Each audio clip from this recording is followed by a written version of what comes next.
are now listening to the War Rapport Podcast Network. The transfer portal giveth and the transfer portal taketh away. We have some Sooners hitting the transfer portal this offseason. Let's catch up on all of the transfers that are leaving Oklahoma this season coming up here on the Sooner Spotlight.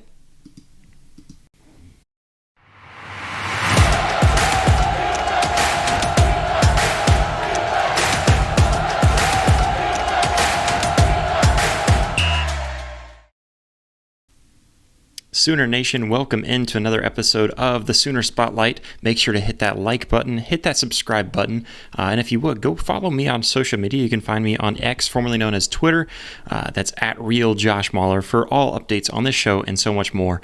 We are going to be talking about the transfer portal because it's just the day and age where the transfer portal is a thing, and it is used maybe a little too much in today's college football.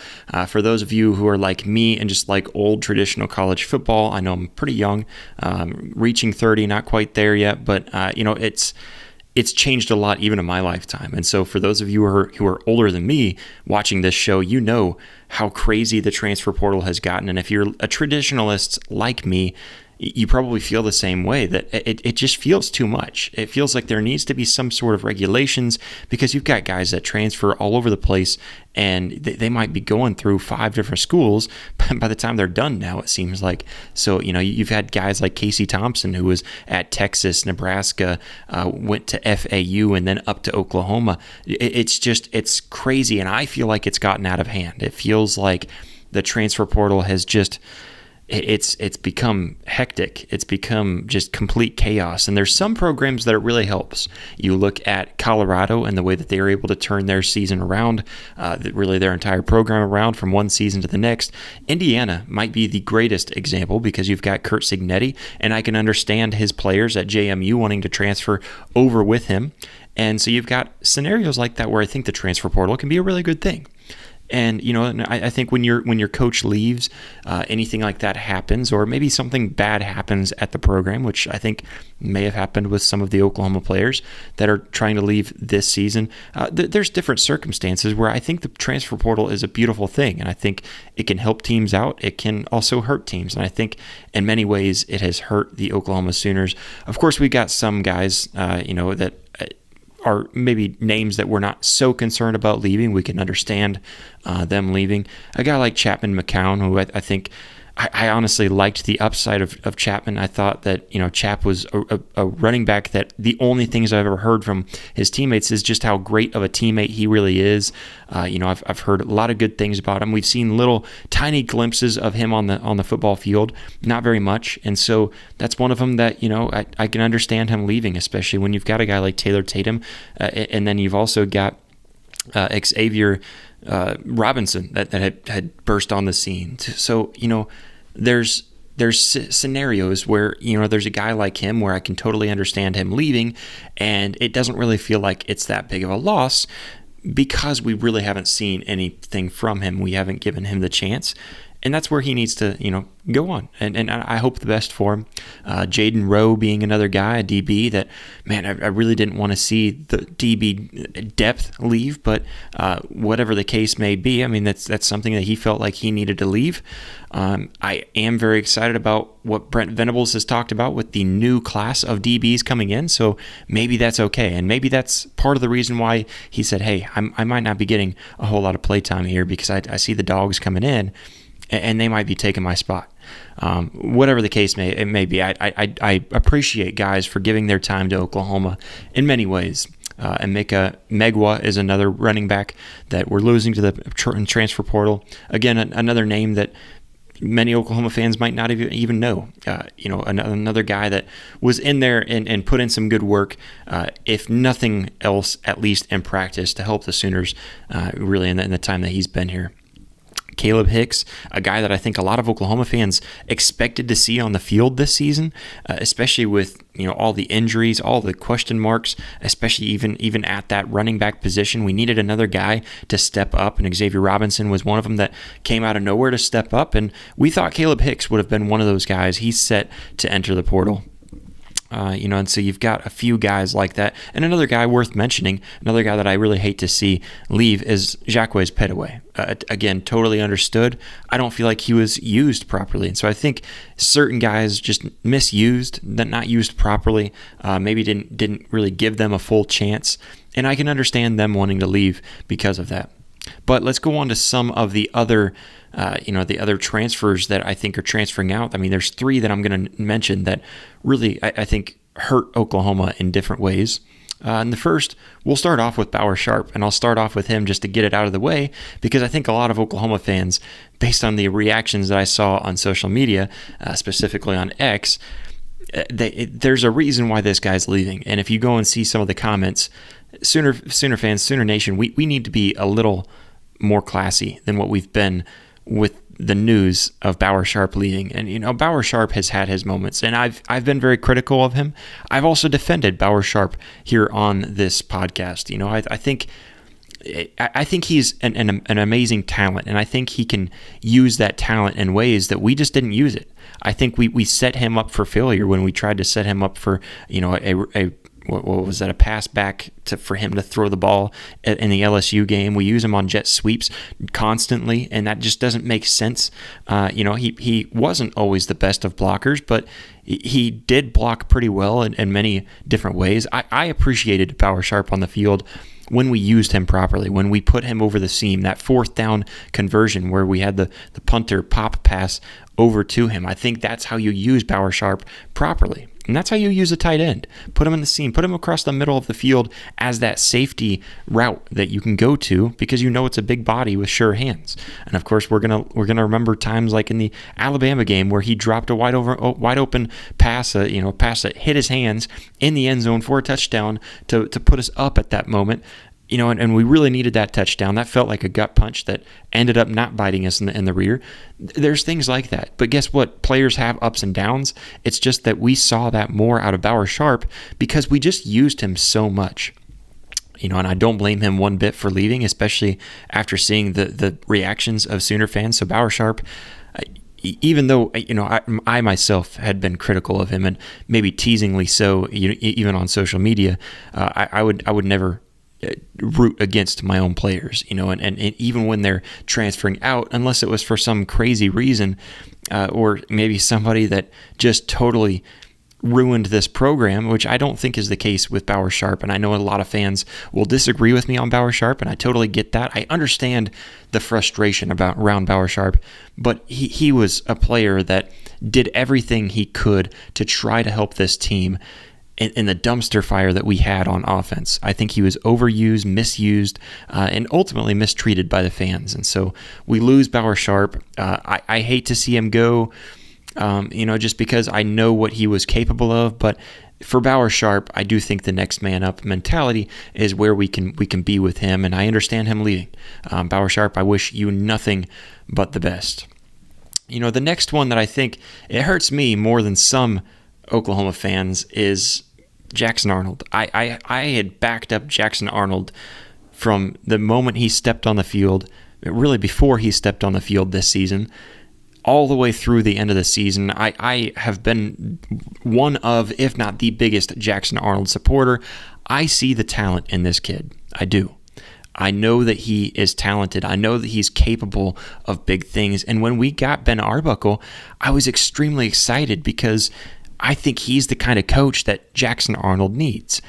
And a lot of fans assuming that we would just get rid of him and bring in John Mateer, which from as of right now, John Mateer, I believe, still has not entered the transfer portal or even mentioned that he plans to enter the transfer portal. Now, I assume that he probably will, and I do assume that Oklahoma will probably make a push to get him because of Ben Arbuckle.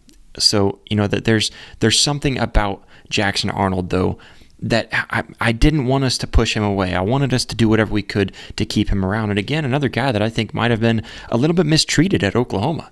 Obviously misused and overused at times. In that Alabama game, he put the team on his shoulders in that Alabama game. And there was other moments throughout the season that I felt like he did that. I feel like he was the reason why we were so close in that Missouri game. And of course, a lot of people want to blame him for the one mistake that he did have in that game. And I get that. I understand that. But I feel like Jackson Arnold is an amazing talent. I think he would have done great things for the Oklahoma Sooners had he stuck around with this Ben Arbuckle scheme, this Ben Arbuckle playbook, this Ben Arbuckle offense. I feel like he would have fit that playbook very well.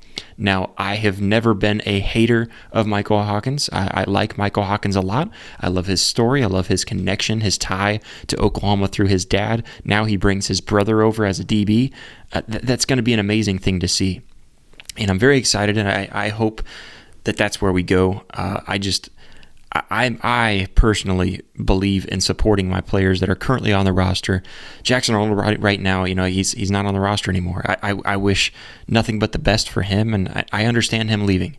I hope that he withdraws his name from the portal, along with the next guy I will mention as well. But Jackson Arnold, there is some interest shown. Obviously, Mississippi State is the one that I think everyone assumes that he would go to, and I think that's probably where he'll end up. And I think that would be a good fit. He would go to Jeff Lebby, go back and reunite with his old coach who helped recruit him and bring him over to Oklahoma, who helped build him as a freshman. There's a relationship there that Jackson Arnold has, and he would most likely go towards that. That makes sense.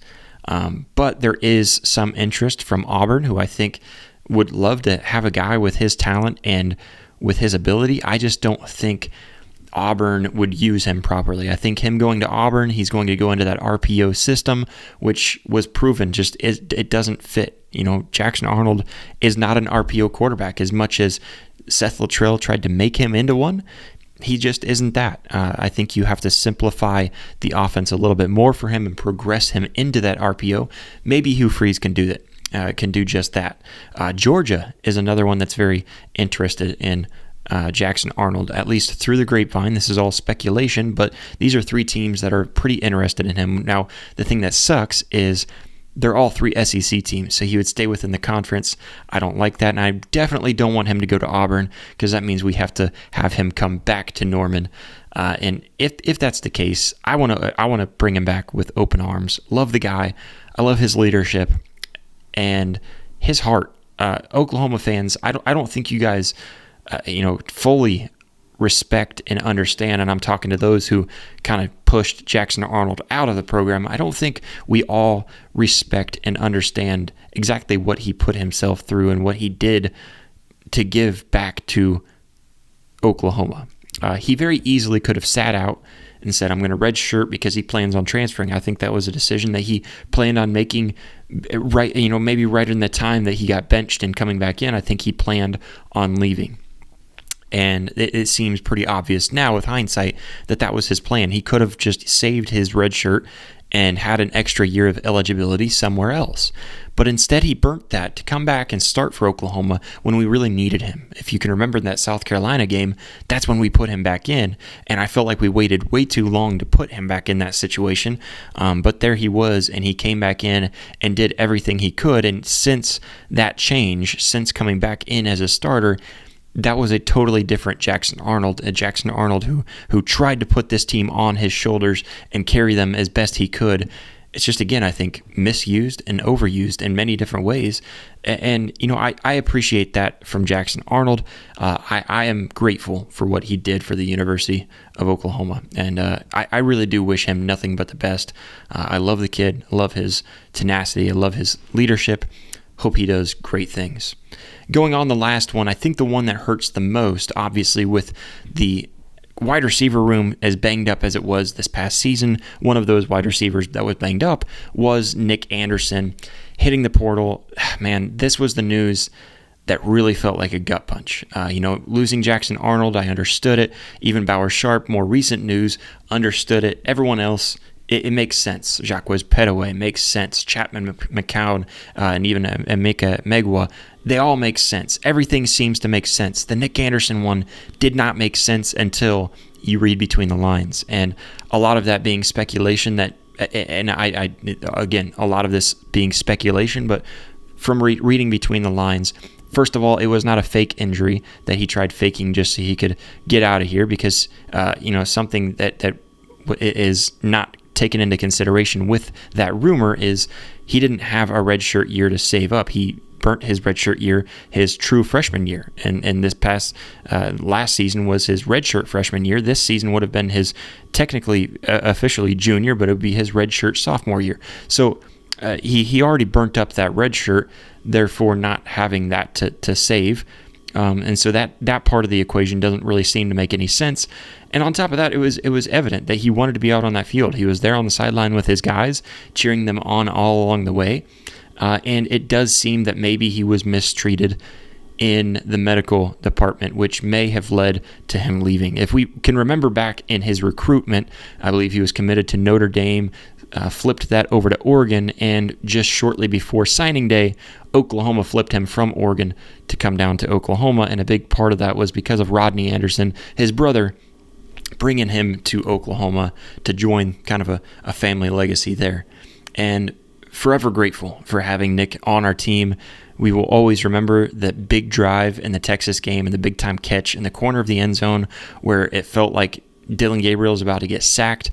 Then he just throws it up, and it felt like a lifetime before that ball was finally caught in the end zone. It felt like super slow motion. And then Nick Anderson showing the emotion, and man, that's a moment that we will never forget as Oklahoma fans, and makes me emotional just thinking about it. It really does. I love Nick Anderson, and man, if there's one guy on this list, I like Jackson Arnold a lot, but if there's one guy on this list that I could do whatever I had to do to convince to stick around and stay a Sooner and be and not leave, Nick Anderson would be that guy. And I understand from what I do understand, from what I do know about some of the backstory, I totally get it. And it seems like maybe he was done dirty. And ultimately, he just wasn't given the right circumstances here at Oklahoma. So something that I just absolutely hate to see for him. But yeah, Nick Anderson leaving might be the biggest gut punch of all of the transfers so far in the portal.